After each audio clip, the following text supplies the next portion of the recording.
Conta para mim, no que você acredita?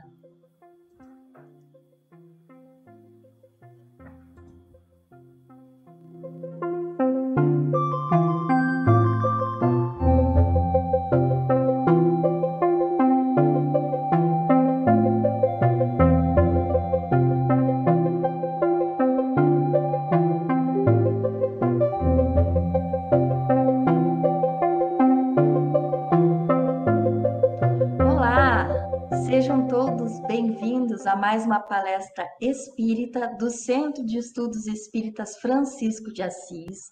O meu nome é Aline Glinski e essa noite estou aqui com a Elza. Seja bem-vinda, Elza. Tudo bem? Tudo bem, Aline? Obrigada. E com a palestrante da noite, a Ângela de Liga. Tudo bem, Ângela? Boa noite. Boa noite, Aline. Boa noite, Elza. Boa noite a todos vocês que estão aí em casa. Sejam todos muito bem-vindos à nossa casa virtual, Francisco de Assis. Obrigada, Ângela. Obrigada, Elza, por essa noite estarmos juntos, né, em companhia. Essa noite vamos falar sobre o tema credulidade, é o capítulo 21 do Evangelho segundo o Espiritismo. E para iniciar, eu vou pedir para que a nossa amiga Elza faça a leitura inicial e a prece. Nos acompanhe, por favor. A leitura que faremos é do texto Momento Espírita, Entre a Fé e a Confiança. A confiança constitui uma virtude imprescindível à vida humana, equilibrada e proveitosa. Ela possui vários desdobramentos. Aproxima-se da fé em Deus, em sabedoria e em sua justiça. Alicerçado nesse sentimento, o homem encontra forças para vencer os desafios que se apresentam em seu caminho. Ele não se sente vítima de acasos ou azares. Entende que sua vida segue uma fecunda programação de aprendizado e aperfeiçoamento. Nesse contexto, as dificuldades representam oportunidades benditas. Mediante elas, reajusta-se com o passado e habilita-se para o futuro. A vida atual é uma ponte entre duas realidades. O homem, com os equívocos próprios de sua época de aprendizado, o futuro rico de promessas, de alegria e sublimação. Mas a confiança também se refere à ciência das próprias possibilidades. Ela deriva da fé na sabedoria divina. Se Deus consistiu com cada experiência no viver de uma criatura, é porque ela pode dar conta. Não se fala, obviamente, das desgraças que o homem semeia no próprio caminho, mas do que segue surge inevitável, malgrado a conduta reta e equilibrada. O homem, a par de uma forte fé em Deus, necessita confiar nas próprias forças. Ciente de seu destino sublime, ele precisa acreditar que consegue lidar com seus problemas. Não é uma vítima indefesa ou um fraco. É um espírito imortal, rico de experiência e de potenciais. Diante das dificuldades, ao ser humano, não é lícito assumir a postura de derrotado. Também não é digno transferir o peso do próprio fardo a terceiros. Cada qual tem as suas tarefas. O amparo mútuo é possível e louvável. Quem não acredita em si mesmo é um derrotado de antemão. Sempre é necessário esforço, treino e paciência. Sem a certeza de que é possível, falta coragem para trilhar as etapas necessárias à realização final. Se o sucesso não se dá imediatamente, as forças falecem. Ciente disso, desenvolva a confiança em si mesmo. Analise detidamente seus recursos e invista neles. O resultado do esforço sério e metódico haverá de surpreendê-lo. Redação do Momento Espírita, de 25/10/2021. Agora nós convidamos a todos para elevarmos os nossos pensamentos a Jesus, o querido irmão e irmã que está em seu lar. Aproveite esse momento para se conectar com o plano maior e vamos nos dirigir numa prece. Amigo Jesus, nos encontramos em nossos lares, mas necessitados do seu amparo, da sua luz, da sua paz. Que esses momentos que aqui estamos para refletir a sua mensagem, possa nossa irmã estar amparada, intuída, para transmitir os seus ensinamentos, para amenizar nossas aflições, nossas angústias, acalentar os nossos corações, para que possamos fortalecer a nossa fé, a nossa confiança na bondade divina e podermos ter em nossos lares, todos os dias, a alegria de viver, a paz que nos anima e que fortalece a nossa caminhada. Fica conosco, ó Senhor Jesus, e que possamos estar sempre sintonizados contigo e com o bem. Que assim seja. Que assim seja. Linda prece, Elza. Muito obrigada. Vou passar a palavra para a Ângela. Ângela, com você. Muito obrigada, Aline. Obrigada a todos. Vou voltar na tua pergunta, Aline. No que você acredita? Porque o tema da noite de hoje, nós vamos conversar sobre credulidade. Você é daquelas pessoas que acreditam em tudo, que ouve, que vê? Ou você é daquelas pessoas que não acredita em nada? Baseado nisso, eu separei 2 textos do Evangelho para a gente conversar na noite de hoje. O primeiro texto está no capítulo 19 e o segundo texto no capítulo 21. Peguei só um trechinho deles e eu vou pedir para a Aline projetar para nós, para que a gente possa vir a conversar. O primeiro diz assim, é o do capítulo 19.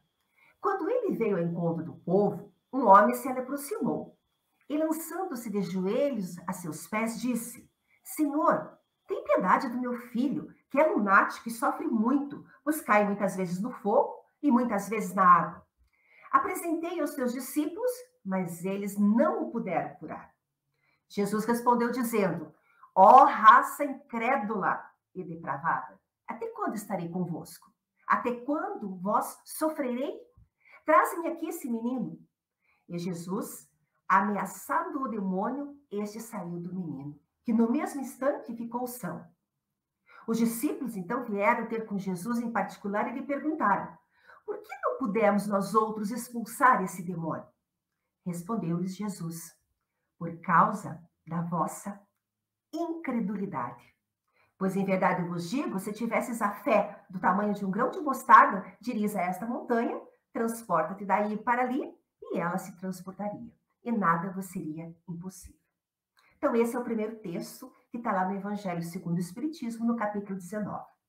Contrapondo esse texto, para a gente raciocinar junto, eu separei um outro texto, um pouquinho mais adiante, que é do capítulo 21, que fala sobre falsos cristos e falsos profetas, e diz assim, ó, é o item 3. Tende cuidado para que alguém não vos seduza, porque muitos virão em meu nome dizendo: eu sou o Cristo, e seduzirão a muitos. Levantar-se-ão muitos falsos profetas que seduzirão a muitas pessoas, e porque abundará a iniquidade, a caridade de muitos esfriará. Mas aquele que perseverar até o fim se salvará. Então, se alguém vos disser: o Cristo está aqui ou está ali, não acrediteis absolutamente, porquanto falsos cristos e falsos profetas se levantarão e farão grandes prodígios e coisas de espantar, ao ponto de seduzirem, se fosse possível, os próprios escolhidos. Então, amigos, esses 2 textos eu separei para ilustrar esse tema da noite de hoje, que nós vamos conversar sobre credulidade. No que nós acreditamos ou não acreditamos. Porque a credulidade, como diz o dicionário, é uma característica ou uma qualidade de quem ou do que é credo. É aquela pessoa que acredita e tem fé em coisas ocultas, sobrenaturais. Ou, por extensão, se a gente puder colocar, é aquela tendência de acreditarmos em tudo aquilo que a gente lê ou que a gente ouve de outra pessoa. Talvez seja também um pouco de ingenuidade, uma simplicidade nossa. E nesse texto dos falsos cristos e falsos profetas, do capítulo que a gente está conversando, o 21, logo adiante, nós temos a mensagem de um espírito que começa nos alertando assim, ó. Os falsos profetas não se encontram unicamente entre os encarnados. Opa, quer dizer que também temos entre os desencarnados, também o temos no mundo espiritual. E este espírito que dita a mensagem, que se chama Erasto, ainda nos diz assim: repeli sem condescendência todos esses espíritos que se apresentam como conselheiros exclusivos, pregando a separação e o insulamento. Então, ele nos alerta para isso. Quando eu li esse texto, eu fiquei pensando assim, tá? Ele está nos alertando para a gente não acreditar em tudo que a gente lê, em todos os espíritos, em todas as mensagens. Mas quem é esse espírito que está ditando esta mensagem? Então, eu fui procurar quem foi Erasto. Erasto, na verdade, foi um verdadeiro companheiro do apóstolo Paulo. Ele foi seguidor convicto das mensagens de Jesus e divulgou a Boa Nova no momento onde a fé cristã estava apenas iniciando a sua expansão. A história dele é interessante porque a família de Erasto, com a família de Saulo de Tarso, Saulo que era um pouco mais velho, alguns anos do que Erasto, eram conhecidas e mantinham laços de amizade.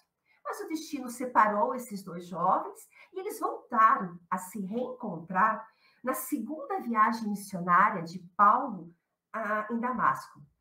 O cargo público que Erasto ocupava era de administração, era um cargo importante na cidade, que não permitia a ele uma maior exposição para realizar a divulgação da Boa Nova. Então, esse foi a aparição de Erasto na época de Paulo de Tarso, na época próxima de Jesus.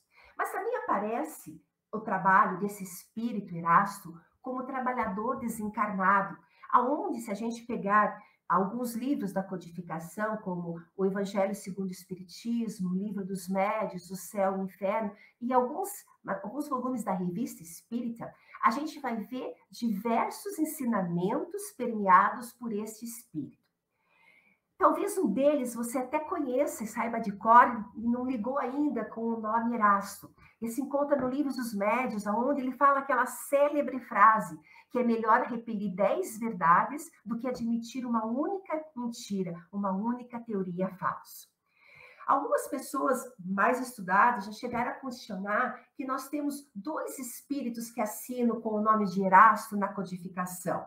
Mas o próprio Allan Kardec vem nos esclarecer isso no Livro dos Médiuns, no item 98, quando ele nos fala que é o mesmo espírito, tanto aquele que se faz conhecer com o nome de Erasto, que era o discípulo de Paulo, como quando ele assina com o nome de espírito protetor da médium, que ele serve de intérprete. Dessa forma, fica claro que existia apenas um Erasto na codificação, E ele foi o grande divulgador do cristianismo primitivo e também trabalhou na divulgação da doutrina espírita, né? Então, isso é importante, que a gente vê que ele teve duas frentes de trabalho, uma como encarnado e outra como desencarnado. E aí, esse espírito, nesse item 10 desse capítulo dos falsos cristos e profetas, ele ainda nos fala que o Espiritismo veio revelar para nós uma categoria bem mais perigosa de falsos cristos e falsos profetas, que se encontram não entre os homens, mas entre os desencarnados, que são aqueles espíritos enganadores, brincalhões, hipócritas, orgulhosos, pseudo-sábios, que passam na Terra para a erraticidade e tomam algumas vezes nomes conhecidos, nomes respeitáveis, né? Para facilitarem a aceitação das suas mensagens e das suas ideias absurdas. E aí Erasto ainda nos fala que é considerável o número dos que em diversas épocas, mas sobretudo nesses últimos tempos, são apresentados com nomes de antigos profetas, alguns como o nome do próprio Cristo, outros como Maria, mãe do Cristo. E ele nos diz ainda, com todas as letras, desconfiai dessas palavras melífluas. Desconfiai desses escribas e dos fariseus que oram em praças públicas, vestidos de longas túnicas. Desconfiai daqueles que pretendem ter o monopólio da verdade. Então, talvez aí seja a sentença que nós teremos que guardar com mais afinco. Desconfiai daqueles que pretendem ter o monopólio da verdade. E ainda nos faz um alerta para que a gente se lembre que a criatura traz na fronte, mas principalmente nos atos, o cunho da sua grandeza ou da sua inferioridade. Então, desconfiai dos falsos profetas. E esse aviso é útil em todos os tempos, essa recomendação, mas sobretudo nos momentos de transição, talvez como o atual, que se elabora uma transformação da humanidade, porque vão surgir uma multidão de ambiciosos e intrigantes que se arvoam em reformadores. Isso não foi escrito hoje, isso foi escrito na época da codificação, mas aplica-se exatamente por o nosso meio. Então, o mais importante é a gente não ter falta de fé, de credulidade, e também nem a tê-la em excesso. E aí eu questiono você que está aí escutando. Em que categoria você se encaixa? Você é daquele que não acredita em nada? Ou é daquele que só acredita vendo, lembrando o discípulo Tomé, que foi, talvez, o discípulo que mais deixou o lado humano falar alto e não teve receio de expor a sua dúvida para Jesus quando ele profetizou que ele ressuscitaria no terceiro dia. Esse mesmo apóstolo, mesmo diante da comprovação de seus companheiros de que o Messias estava vivo, que ele tinha retornado, todos nós sabemos que ele disse que só acreditaria nisso se ele tocasse as marcas do sofrimento e da crucificação na pele de Cristo.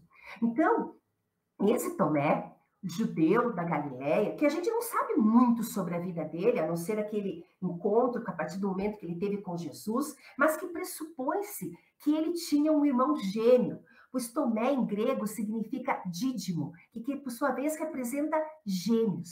E ele que foi um dos escolhidos dos 12 apóstolos, que caminhou durante aqueles 3 anos de vida pública de Cristo.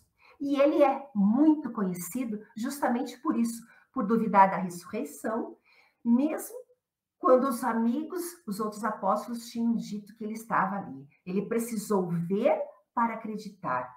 E aí, Cristo surgiu na sua frente e permitiu que tocasse as suas cicatrizes, as marcas da crucificação. Essa situação faz de Tomé o mais próximo, eu acho, das nossas características humanas. Porque ele era cheio de dúvidas, talvez como nós, quando passamos por alguma dificuldade, algum momento de aflição, de dor, a gente acaba tendo a necessidade de crer, de ter coisas mais concretas para poder acreditar. Muitas vezes colocamos em dúvida, nesses momentos, a nossa fé. Esse fato ocorrido nos mostra que Deus é misericordioso e perdoa todas aquelas pessoas fracas como nós, que muitas vezes reconhece que erram, sente essas dificuldades, se sente aquele abandonado, esquecido, mais desaventurado, mas não podemos em nenhum momento perdermos a nossa fé. Você deve estar perguntando, e eu vou adiantar, que não foi só da volta do Cristo dos mortos que Tomé duvidou. Tem uma passagem no Novo Testamento que ele surge dizendo que ele também tinha dúvidas. E desta explicação, dessa conversa de Cristo com esse apóstolo, veio um dos ensinamentos mais conhecidos de Jesus. Está lá no Evangelho de João, no capítulo 14, quando Tomé pergunta: Senhor, não sabemos para onde vais? Como poderemos conhecer o caminho? E aí, Cristo respondeu aquela frase linda: eu sou o caminho, a verdade e a vida. Ninguém vem ao Pai senão por mim. E após a ressurreição, após Tomé ter tocado nessas chagas, ele se sentiu maravilhado e saiu pelo mundo pregando o evangelho. Ele foi principalmente para a região da Índia, aonde padeceu, foi perseguido brutalmente, o prenderam, torturaram. E ele espalhou a palavra do Cristo nesta região, que é adepta até hoje ao cristianismo, apesar de 2000 anos ter se passado. Então, esse é o Tomé. E Tomé, como nós, também muitas vezes nós precisamos ver para acreditar. Pois as dificuldades às vezes parecem tão grandes, momentos que a gente acha que até o Cristo, que Deus esqueceu de nós, mas ele nos auxilia de diversas formas, enviando, por exemplo, os seus mensageiros para nos guiar. E aí essas mensagens nós encontramos no Evangelho, no Livro dos Espíritos. Muitas predições foram feitas também por esses espíritos. E o Espiritismo vem nos orientar e nos esclarecer sobre esse tipo de predição, sobre essas previsões. Porque quantas e quantas vezes nós já ouvimos, por exemplo, que o mundo iria acabar. Quem não lembra que na virada do ano de 2000, do milênio, todo mundo falou que o mundo ia acabar. Depois não era no ano 2000, era no ano de 2012. Ou que a gente ouviu que uma nova guerra mundial iria acontecer. E talvez, nos tempos atuais que nós estamos vivendo, aonde a nossa geração, sem sombra de dúvida, está vivendo a maior catástrofe que já nos abateu, que é a pandemia. Quantas mensagens em grupos de WhatsApp, em conversas que nós escutamos, que algum espírito está dando a previsão que a pandemia vai acabar nessa ou naquela data. E aí você deve estar se perguntando, por que os espíritos fazem isso? E a resposta a gente encontra no Livro dos Médiuns, onde foi nos explicado que eles fazem, as mais das vezes, isso para se divertirem com a nossa credulidade, com o nosso terror ou medo, ou com a nossa alegria. Por isso que eles nos provocam. Mas a doutrina espírita nos orienta e nos esclarece sobre esse tipo de previsão. Lá no Livro dos Médiuns, existe uma seção de perguntas sobre o futuro, e aonde foi perguntado se podem os espíritos dar-nos a conhecer o futuro. E a resposta é, se o homem conhecesse o futuro, ele discordar-se-ia do presente. Então, muitas vezes, não é possível que a gente saiba o que está por acontecer para que a gente não se descuide do momento atual. Mas, se a gente insistir e continuar perguntando, muitas vezes nós vamos obter respostas de espíritos que gostam de brincar, que gostam de fazer essa brincadeira com a nossa credulidade. Mas nós temos que ter em mente que quando uma verdade é para chegar a todos os cantos do planeta, para todas as pessoas, Deus não vai confiar num único círculo acanhado dessa casa espírita ou daquele médium. Ele vai surgir em vários pontos, a fim de que a luz ela esteja em todos os pontos aonde exista a treva. Aí você deve estar pensando, mas não é certo que às vezes alguns acontecimentos futuros são anunciados espontaneamente e com verdade por os espíritos? Sim, é verdade. Pode-se dar-se que o espírito preveja coisas que julgue conveniente revelar para nós, que ele tem a missão de tornar essa novidade, esse assunto conhecido. Mas a gente tem que tomar muito cuidado com os espíritos enganadores que podem se divertir da nossa credulidade. E aí, talvez a gente se pergunte, então, de que gênero são essas previsões que mais se deve desconfiar? E no Livro dos Médiuns está a resposta: todas as que não tiverem um fim de utilidade geral. Ou seja, aquelas predições pessoais, elas podem quase sempre ser consideradas apócrifas. Então, nós temos aí um roteiro para que a gente saiba no que acreditar. E se você ainda tiver dúvidas, quiser saber mais sobre previsões, vale a pena buscar o Livro dos Espíritos, nas questões que começam com a 868 em diante, e aonde foi perguntado, Kardec perguntou se pode o futuro ser revelado ao homem. E os espíritos, eu só dar o spoiler dessa resposta, disse que o futuro lhe é oculto e só em casos raros e excepcionais permite Deus que seja revelado.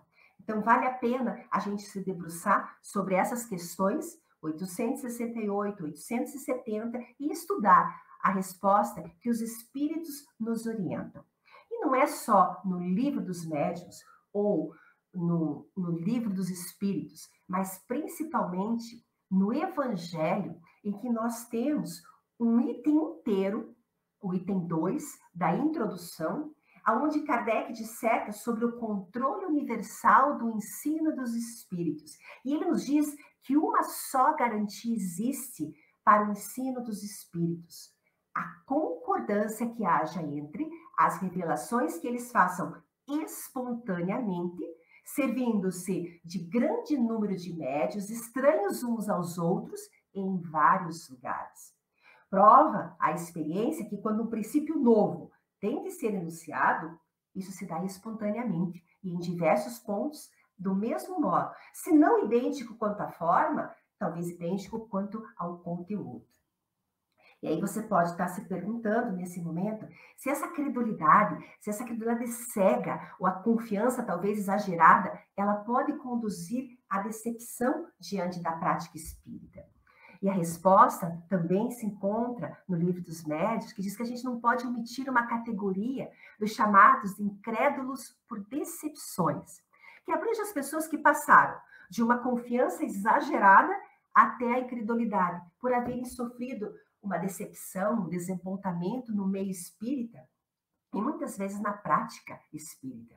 Porque a credulidade de alguns de nós pode até prejudicar a propagação da doutrina, a sua compreensão adequada, a sua prática correta. Aí, o porquê que eu separei aquele outro texto do capítulo 19, que fala sobre a fé que transporta montanhas. E ele vai falar sobre a fé, a condição inabalável. Então, ele conta para nós que, do ponto de vista religioso, a fé consiste na crença em alguns dogmas especiais, que vão constituir as diferentes religiões. Todas elas, nos contam nesse tópico, que é o item 6, todas elas têm os seus artigos de fé. E sobre esse ponto, esta fé, ela pode ser raciocinada ou cega. Nada examinando, a fé cega aceita, sem verificação. Assim, o verdadeiro como o falso, e cada passo ela se choca com a evidência e com a razão. Levada ao excesso, essa fé cega, ela produz o fanatismo. Em assentando no erro, cedo ou tarde acaba desmoronando. Mas somente aquela fé que se baseia na verdade garante o seu futuro, porque ela não tem nada a temer do progresso das luzes, dado que o que é verdadeiro na obscuridade também o é a luz meridiana. Então, esta fé, ela tem que se basear no raciocínio. E a resistência das pessoas com mais dificuldade em acreditar, dos incrédulos, muitas vezes provém menos dele do que da maneira que se apresentam as coisas. Porque a fé, ela necessita ter uma base que é a inteligência perfeita daquilo que devemos crer. E para crer, não basta mais ver. A gente já passou da fase de sermos como Tomé, que bastava ver para crer. Agora, sobretudo, faz-se necessário compreender, pois a fé cega já não é deste século. Tanto assim que esse dogma da fé cega produz hoje o maior número de incrédulos, porque ela impõe aquele dogma, exigindo a abdicação de uma das mais preciosas prerrogativas do ser humano, que é o raciocínio e o livre-arbítrio. Então, neste momento, nós temos que compreender, e é esse o aspecto maravilhoso que eu digo da doutrina espírita, porque ela nos permite que a gente compreenda o porquê passamos por determinadas dificuldades, o porquê estamos sofrendo por esse ou por aquele motivo. E quando nós compreendemos, nós temos uma melhor aceitação, porque esta fé raciocinada, que se apoia nos fatos e na lógica, não deixa nenhuma obscuridade. Nós cremos porque temos certeza, e ninguém tem certeza se não compreendeu, e a doutrina espírita nos possibilita essa compreensão, compreensão dos males que nos atinge, a compreensão do sofrimento, o porquê passamos por essa e por aquela determinada provação. E isso nos permite que a gente aceite melhor. Então é esse exercício que eu convido a vocês a fazer, de pegar o Evangelho da época de Jesus, lá com Tomé, a sua falta de crença que o mestre viria, voltaria, na época de Kardec, que os espíritos estavam lá contando para nós o que nos aguardava na vida espiritual, e trazer esses ensinamentos para a nossa época atual, para o mundo que nós vivemos. Um exercício bem fácil de fazer. Muitos têm falado hoje sobre pandemia, mensagem dos espíritos, etc. No que nós devemos acreditar? Então, vamos usar o controle universal da comunicação dos espíritos que Kardec colocou lá no item 2 do Evangelho. Está aparecendo a mesma mensagem em vários pontos do nosso planeta, de vários centros diferentes, vários médiuns. E aí a gente, usando esse controle, nós podemos ver naquilo que podemos acreditar ou não. Um livro que talvez auxilie as pessoas que estão hoje na dúvida com relação a esse momento de pandemia que estamos vivendo, é o livro do último do Divaldo, No Rumo do Mundo de Regeneração.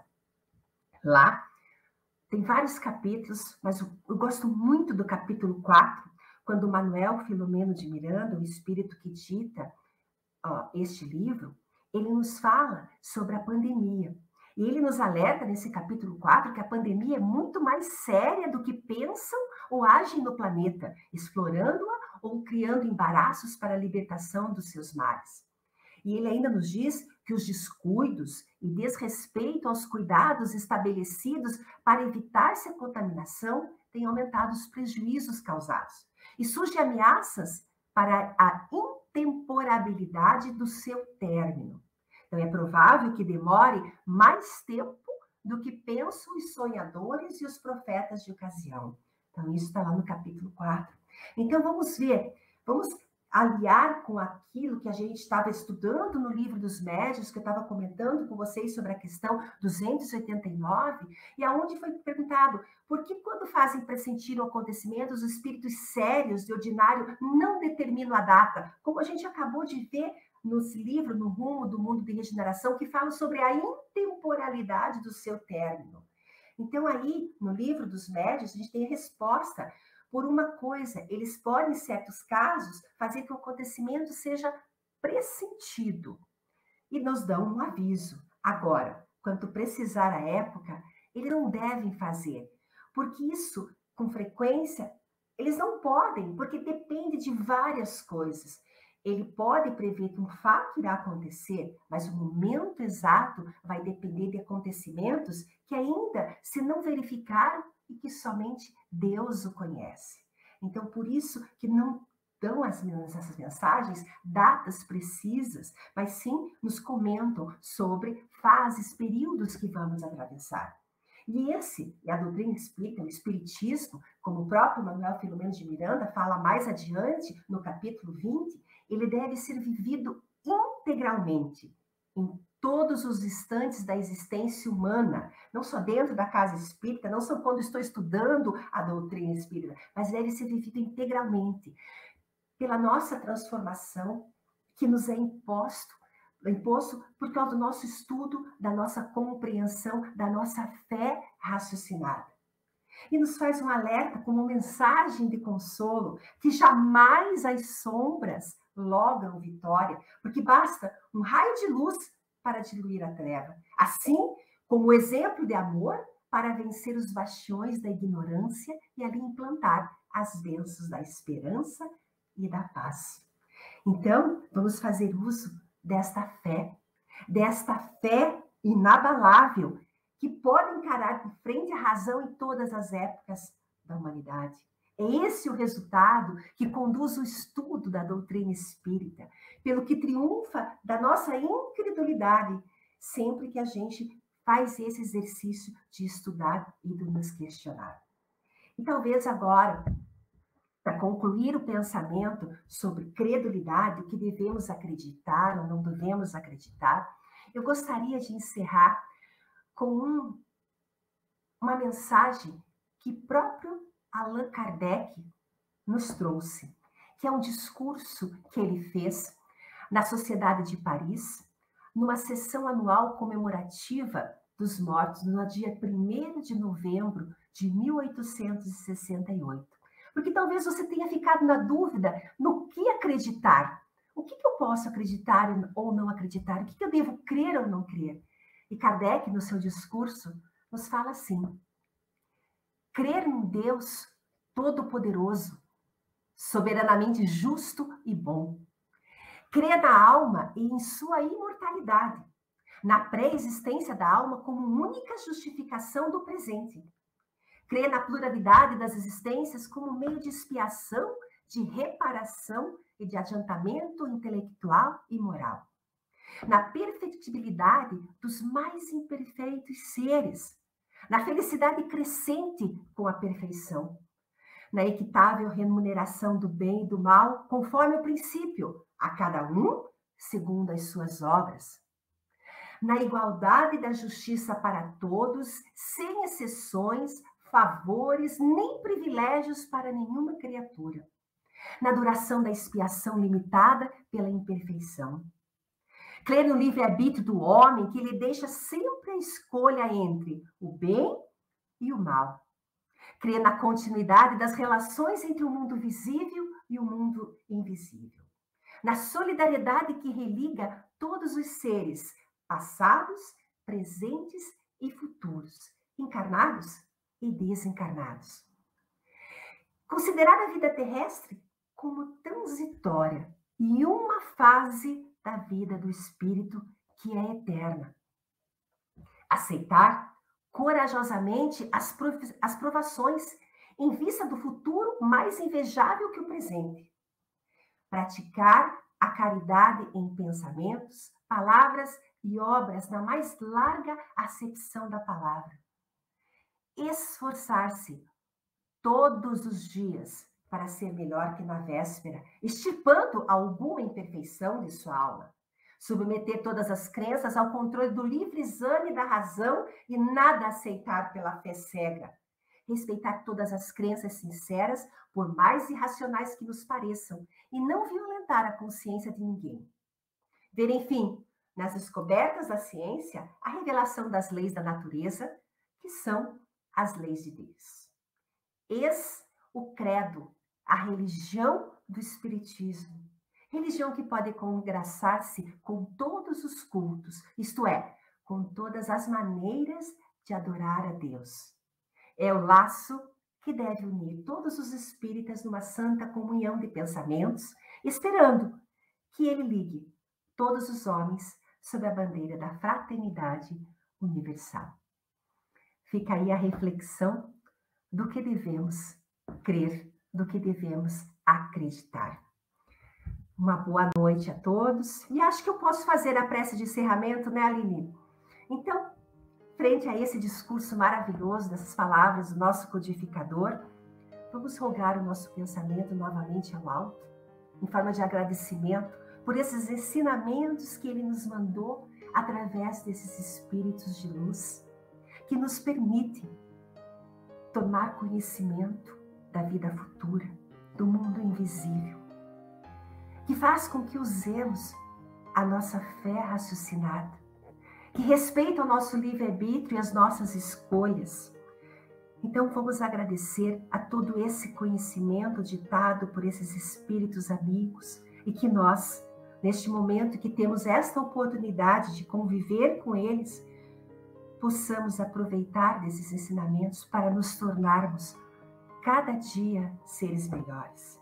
Que possamos, ao longo da nossa semana, todos os dias nos esforçarmos para sermos melhor que no dia anterior, usando do nosso livre-arbítrio, do nosso raciocínio, no progresso da nossa evolução. Que não nos falte essa fé, essa luz na nossa caminhada, que com certeza os nossos anjos da guarda, os nossos protetores estarão ao nosso lado, nos inspirando e nos intuindo. Que o Senhor nos ampare e nos ilumine ao longo desta semana. Muita paz, muita luz, e muito trabalho na nossa senda evolutiva. Que assim seja. Que assim seja. Muito obrigada, Ângela, por compartilhar as suas reflexões. Agradeço também a Elza pela companhia. E você que esteve conosco até este momento, nós também agradecemos a sua presença, a sua compreensão e receba o nosso abraço, o nosso carinho. Saiba que as nossas palestras espíritas vão ao ar todas as terças-feiras no canal do YouTube/CEFA. Então acompanhe a nossa programação, sexta-feira, 20 horas, estejam conosco. Tenha a certeza de que após escutar o Evangelho de Jesus, nós estaremos muito mais fortalecidos. Que a paz esteja entre nós. Até breve. Tchau, tchau.